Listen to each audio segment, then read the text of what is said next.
Hey guys, welcome back. Yeah, I just want to say that it's been a whole week since the trade, and I can tell you, I'm really at peace with it. I mean, it basically the only place around here that Gorgeous could go. It was the proper decision.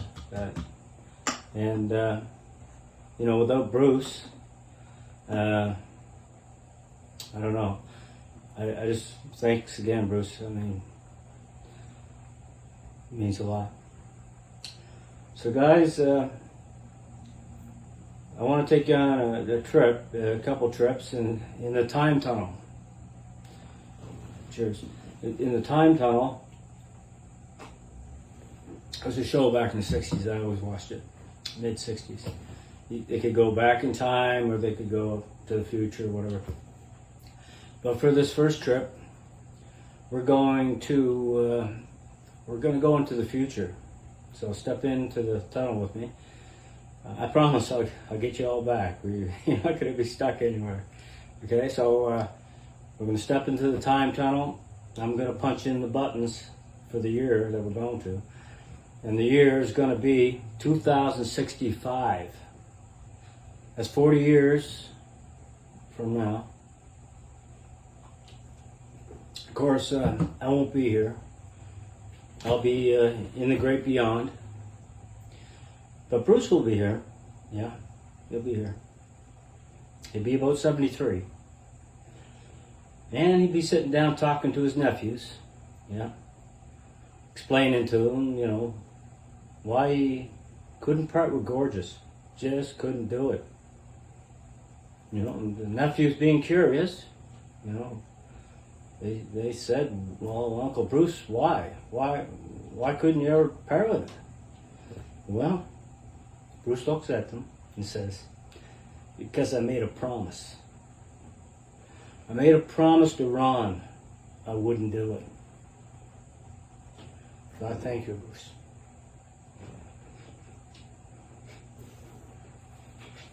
Thank you. Okay, now let's come back out of the time tunnel, and now we're going 40 years back in time. We're going to 1975. That's right, 1975 in December. Probably the first week of December. I can't pin down the exact date, but I know it was early December. And I was going through the papers and Mailstar and whatnot, looking for the car ads and stuff. And I come across this one, and 1972, that's why I'm loyal to the brand too, but 1972 Chevrolet Vega. Nice body style on that thing. But so I come across that, and they want $950 for it. $950. Just so happens I had $950 in the CIBC bank on Wise Road. But that was from saving from when I was 11 years old. Paper route money from 11 years old, 12, 13. Then I went into the Capital Stores. That's a grocery store that was on Albert Lake Road. I worked there when I was 14, 15, 16. So by the time I was, I'd say, 2 months shy of my 16th birthday, I had $950 in the bank.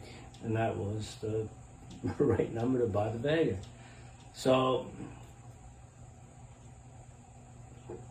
I asked my dad, and he said, yeah, we can go over after work. And I said, okay. So it's a dark, rainy, cold night. It's not good to go look at cars, right? But we go over anyway. He takes me over. And we're going in this 1972 Chevy Nova. That thing was sharp. It was orange with a black vinyl roof. Of course, I had the straight 6 in it, the 250 cubic inch, right? But it was mint. It was he bought it from an old lady, and I remember when I went over, we were looking at cars, and I told him that was a good car. Anyway, he drives me over. We go over to Halifax, and most people know where the Forum is, the old Forum. So near the Forum, like off Windsor Street, there's a street called Liverpool Street. Now, if you go down Liverpool Street, right on the right, there's a small apartment there, just a small apartment. So yeah, we pull in there and just pull into the parking lot, and there I see it sitting over there, and I think there was maybe a light shining down, or, street light or whatever. And it was the Vega, and I seen it, and I said, man, that looks pretty cool. So we get out of the car, we go into the apartment, and it's a young Navy guy. I'm thinking he's not even 30, he's like 28, 29, whatever. And he goes up, take it for a spin, and gives Dad the keys, because, I don't even have my license. I'm 2 months away from that.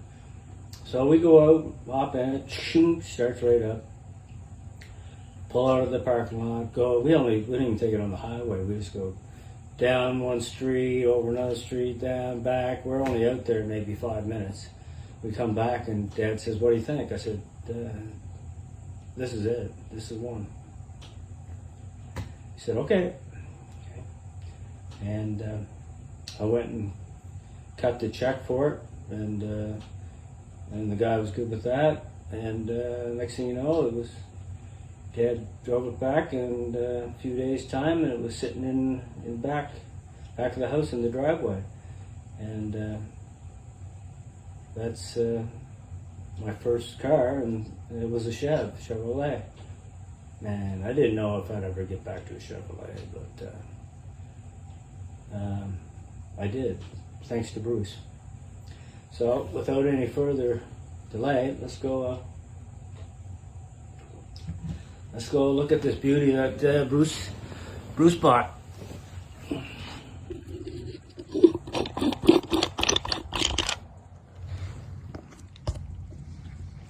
Yeah, he bought this in 2015.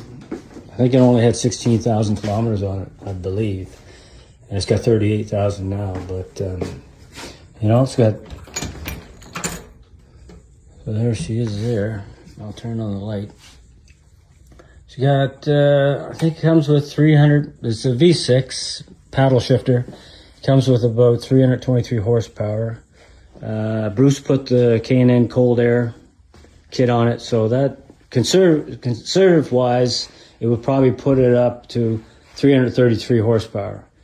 And I won't tell a Bullet that, but that's more horsepower than the Bullet.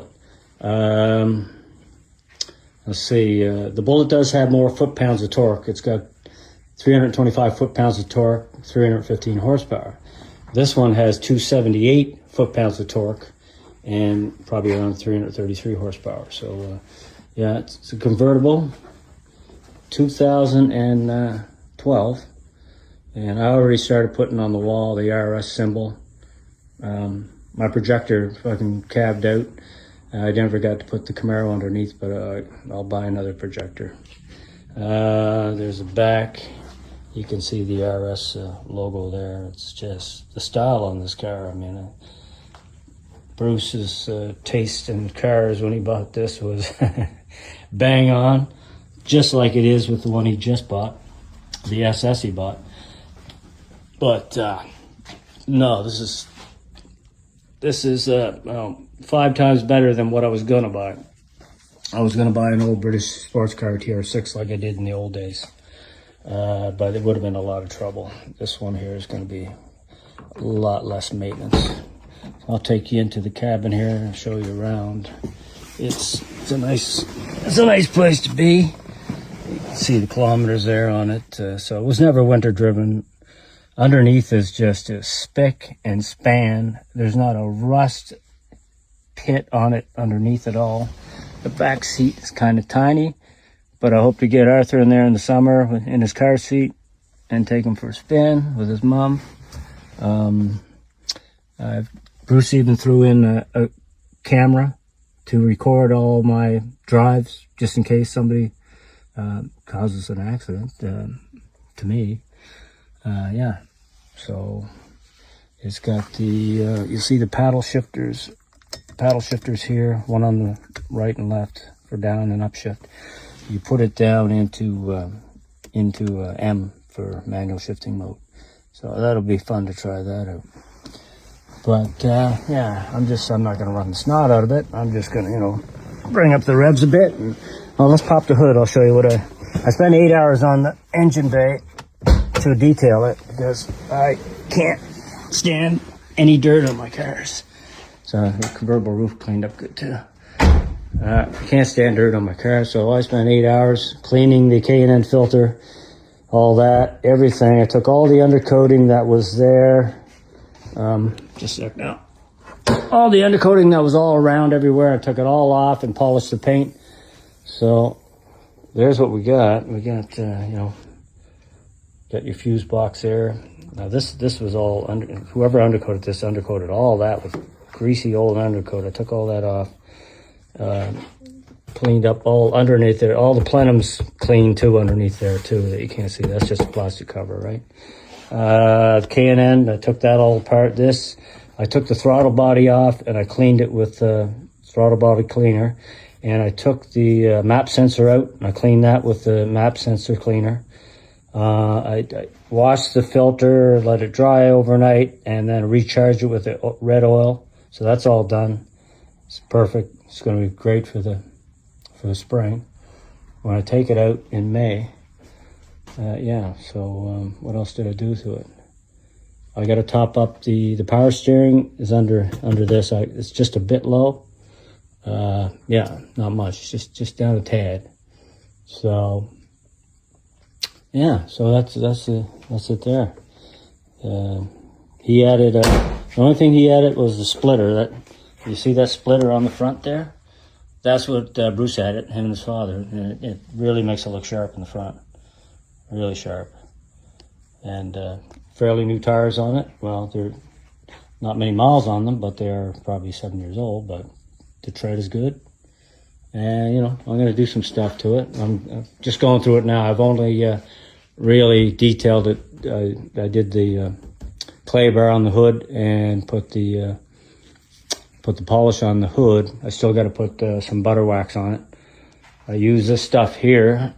That stuff, Chemical Guys, just for the first step, and then I'll put their butter wax over top of this paint. But I got to do every panel like that. So yeah. So that's my love of Chevrolets, and it's back black here, and of course black here. Back in the old days, this is what the Vega looked like, if I can get a good picture of it, looked like in this last rendition before I sold it. Had red Monza interior and snorkel hood scoop and Z28 emblems. Had Camaro emblems on the front and back, because it is the little brother to the Camaro. It always was. If you look at the front end of a 71, 72, or 73 Vega, and you look at the same in the Camaro line, it's so damn close, right? And I put up the Chev logo here and another one because Bruce had replaced them with these stealthy ones. These ones here, blacked out ones, real nice. Got one there, and we got one in the back here. Well, I think really makes it look sharp with that blacked out bow tie. Yeah, it's sharp. So guys, until the next vid, you know, I'll probably putting something up, but I'll probably be starting my own channel on YouTube, another channel called Lynch's Garage, where I'll be working on the Bullet, this one, and what else, something outside maybe. So until the next video, I want each and every one of you to take care out there. You know what I mean. Thunder Road.